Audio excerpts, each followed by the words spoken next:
Facebook has become part of our online world. So you log on to check your email, to check your favorite website, and you check your Facebook page. And experts say more and more people are turning to the social network site, not just to connect with old friends or family members, but to get a daily dose of self-esteem and validation. So is Facebook an okay way to get some of that self-esteem boost that you get? Or would we be better off like the Saturday Night Live character Stuart Smalley with his daily affirmations?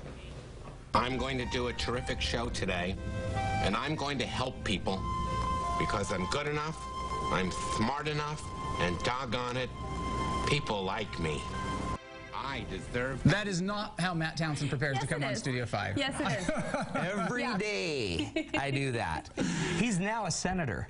Oh, that's right. Stuart Smalley, representing Minnesota. So is Facebook okay, not okay? People turn to that to get their Facebook. Remember, you can get self-esteem from anything. Some people get self-esteem from throwing a ball, or shooting a basket, or dancing, or being skinny. Apparently, what they're finding out, though, Facebook does work better than even your mirror, Stuart Smalley, to give you self-esteem. Here's why. When you look in your mirror, what do you notice? Not you guys, because you don't have flaws. No, you notice flaws. But for the rest of people out there, what do you notice about the flaws? My receding hairline's getting farther back. I've got never even noticed eyes. I've got, you know, all these things. And then you fixate on it. And watch, that doesn't change, because every time you look in the mirror, you fixate on that again over and over and over. So what they're finding out at Cornell University is people actually feel better looking at Facebook because it's constantly changing. But it's about them. It's their identity. It's their personality, but it's constantly changing. So they don't end up fixating on something they can't fix. So the rule is choose Facebook over your mirror every day. Now here's the other problem, part of the study. The study was only for 3 minutes, meaning you can only look at Facebook for about 3 minutes and have the boost of self-esteem. If you spend hours on it, your self-esteem is going to tank, because then you're not doing everything else you know you need to be doing in your life. So you're saying Facebook is better than looking in the mirror? Apparently. Apparently. And you guys look good. I mean, like, imagine what I got to work with. So it's, I don't know. I was just getting the anger out.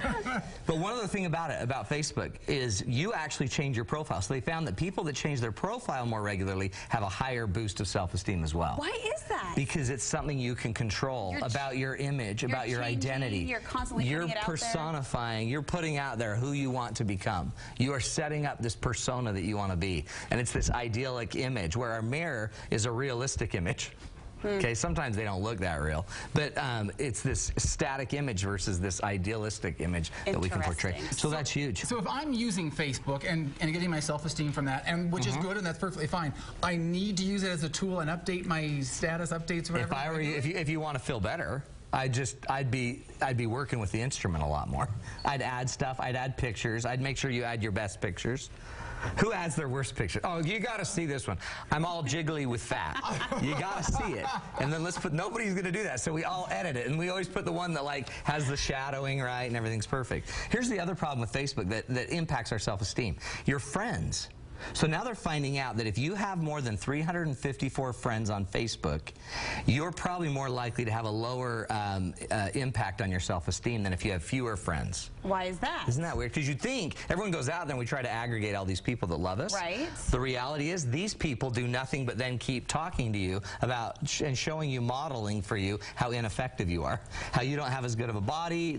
You end up seeing more images. So the more friends you have, the more images you start seeing about how you're not cutting it. Isn't that weird? So aggregating more friends is not the goal here. You want to clean house on your friends, lose the braggarts and the posers. I don't know, post yours. Lose the posers. Get rid of those people. You know why? Because they're there for a different reason. They're there to brag. They're there to talk about how perfect their kids are that are in Super League. And you've just got average kids. Where's the camera? Average kids, not Super League perfect people. Your kids can't even catch a ball.